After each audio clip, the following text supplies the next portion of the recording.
You're listening to EnglishTea. Where we skip the textbooks Drop the boring lessons. and just talk. I'm Kiara. I'm Chase. Grab your cup. The tea is ready. As we always tell you guys, the conversations are always fun. The English is always fresh. And the tea, always hot. Okay, so today we are talking about something that literally every single person who learns English goes through. The introduction.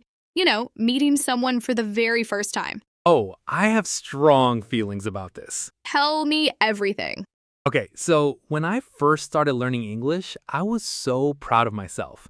I walked up to someone, I stood up straight, and I said, and I mean this with my whole chest, I said, "Hello, my name is Chase. It is a pleasure to make your acquaintance." No, you did not. I absolutely did. And they just stared at me like I was a robot. A very formal, very confused robot from the 1800s. Okay, I love that journey for you. But yes, that is exactly what we're breaking down today. Textbooks teach you English that is technically correct. Like, it's not wrong, but nobody actually talks like that. Nobody, not a single human. In real life, when you meet someone, it's casual, it flows, it feels natural. And that's what we're going to break down today. How real people actually introduce themselves depending on the situation. Yes, I needed this episode like 3 years ago. Better late than never. Okay, so let's start with the most common situation, a casual setting. You're at a coffee shop, maybe you're meeting a friend of a friend, totally relaxed environment. How do Americans actually introduce themselves there? Yeah, what does that actually sound like? So first, your name. You don't say, "My name is." You just say it, like, "Hey, I'm Kiara." Super simple. But here's the phrase that makes it sound even more natural. You say, "I'm Kiara, by the way." That little "by the way" at the end, it makes it sound like your name just came up organically in the conversation, not like you're making an official announcement. Oh, that's clever. I'm Chase, by the way. Yeah, I can feel the difference immediately. Exactly. And then after someone introduces themselves, the most natural response is, "Nice to meet you." Just like that. Warm, quick, casual. Not, "It is a pleasure to make your acquaintance." We are retiring that phrase permanently. Permanently retired. Okay, so the casual introduction formula is your name, maybe where you're from, and something easy to follow up on. And for where you're from, the phrase you want is "I'm originally from." Like, "I'm originally from Miami, but I live in New York now." That phrase is so good because it instantly opens the conversation up. Yeah, it gives the other person something to respond to. Exactly. They might say, "Oh, Miami, I've always wanted to go there." And now you have a whole conversation without even trying. It just flows. Okay. Now, what about work? Because I feel like professional introductions are a totally different vibe. Totally different energy, yes. So in a professional setting, first day at a new job, a work conference, a networking event, you still want to sound warm and friendly, but you add a little bit more structure to it. Right. So you'd say something like, "Hey, I'm Kiara, I work in marketing." That "I work in" phrase is your best professional friend. It tells people what you do without sounding like you're reading your LinkedIn profile out loud. "I work in tech, I work in education, I work in finance." Short, natural, easy. And people always ask what you do, right? Like, that's the go-to question in professional settings. Always. "What do you do?" is probably the most common question that follows a professional introduction. It's how people figure out who you are, what you're about, and whether they have something in common with you. So your answer is, I work in whatever your field is. Exactly. And in a professional setting, you'd also swap out "nice to meet you" for "it's great to meet you." It has just a tiny bit more polish. You'd use that at a conference, a job interview, meeting a new client, somewhere that calls for a slightly more formal tone. Oh, that's a good one. The same meaning, just a different level of formality. It's great to meet you. Yes, small word swap, big difference in tone.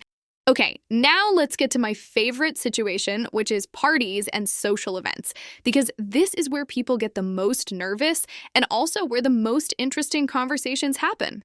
Oh, definitely where I have historically panicked the most.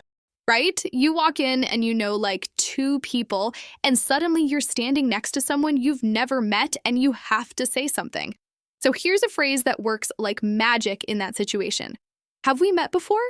It's casual, friendly, totally natural, even if you already know you haven't met. It just breaks the ice so smoothly. Oh, that's smooth. Have we met before? It's like open-ended enough that it doesn't feel weird either way. Exactly. And then there's another question that is absolute gold at parties, especially when you're meeting someone through a mutual friend. And that is, how do you know Jake? Or how do you know Sarah? That how do you know question instantly connects you through the host and gives you a natural starting point for the whole conversation. Yeah, because then you're talking about someone you both know, which makes it feel way less like a cold introduction. Exactly. You already have something in common, the person who threw the party, so use it. Okay, can I try something? Can we actually roleplay this? Like, pretend we're meeting for the first time at a party. Oh, yes, let's do it. Okay, I'm just standing here at this imaginary party. Go. Okay, hey, have we met before? I feel like I've seen you around. I don't think so. I'm Kiara. I'm Chase, by the way. Nice to meet you. Nice to meet you too. So, how do you know the host? Oh, we actually work together. I work in podcasting, which is either very cool or very niche depending on who you ask. That's amazing. And where are you from originally? I'm originally from Chicago, but I've been in LA for a few years now. It's great to meet you, by the way, seriously. Okay, scene. Can we just appreciate that for a second? That was so good, Chase. I mean, I use everything you taught me. I was listening. You used every single one. Have we met before? Check. I'm Chase, by the way. Check. Nice to meet you. Check. How do you know the host? Check. I work in podcasting. Check. I'm originally from Chicago. Check. It's great to meet you. Check. I'm so proud. Character development. We love to see it. From it is a pleasure to make your acquaintance to miss, we've come so far. Did you guys catch what Chase did there? That whole exchange sounded completely natural because the phrases he used are real building blocks. They flow. You learn them once, and then you don't have to think about them anymore. They just come out. Right, and nobody's gonna stare at you like a confused robot. Nobody is going to stare at you. Okay, before we wrap up, let me do a super quick recap of all the key phrases we covered today because I want these to really stick with you. Hit us. Okay, for casual situations, I'm Chase, by the way. Nice to meet you. I'm originally from Chicago. For professional settings, I work in podcasting. What do you do? It's great to meet you. And for parties and social events, have we met before? And how do you know the host? Write those down, say them out loud, practice them in the mirror. No judgment from us, we both do it. Every single day, honestly. The mirror does not judge you, it's a great teacher. Okay, Chase, any last words for our listeners? Yeah, if you're learning English and introductions make you nervous, just know that everyone feels that way a little bit.